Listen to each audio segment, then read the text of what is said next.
we're truly honored to have you here with us today and to share these You words. can get me off now? I mean, I got, they tell me to stay in time. I mean, you can stay. You can stay as long as you like, but I would just say in closing that message that you would want to remind everyone here in this room and everyone around the world that about keeping the dream alive or the dream reimagined that could resonate with each other. Well, I think one of the most fundamental things that we have to do is to educate people. Even when you're in a protest movement, you have to educate people on what the issue is. What is it that we're targeting? What is it that we need people to do to help change the issue? Because most times we're just emoting. And we're not clear in what we're doing. And so this is a season where I'm challenging people, because that's what my father and those that were other leaders in the movement did with the general followership. They made sure that people understood. When those young people showed up for different demonstrations, they understood what was going on.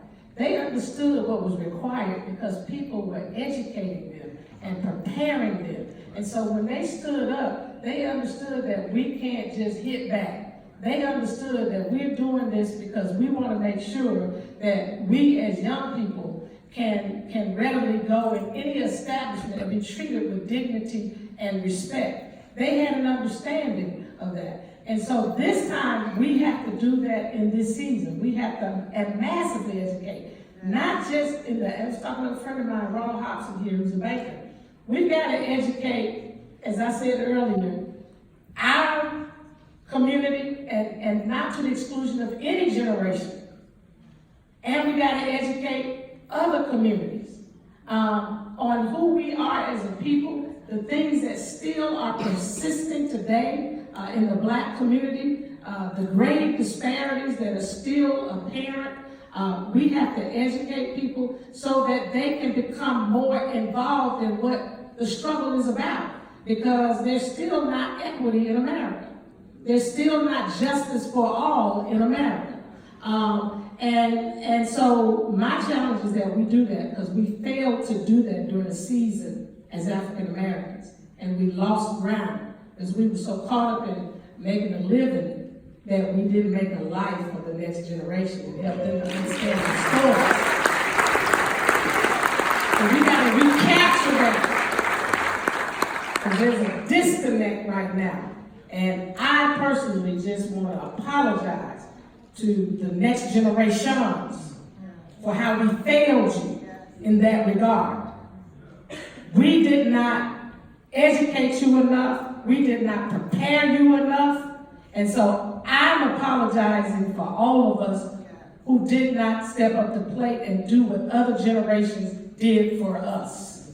And so I hope that you will accept that apology and that you understand that you too have the power to make a difference, and you can expose yourself. That museum here is a very powerful museum. And I invite the African American Museum of History and Culture.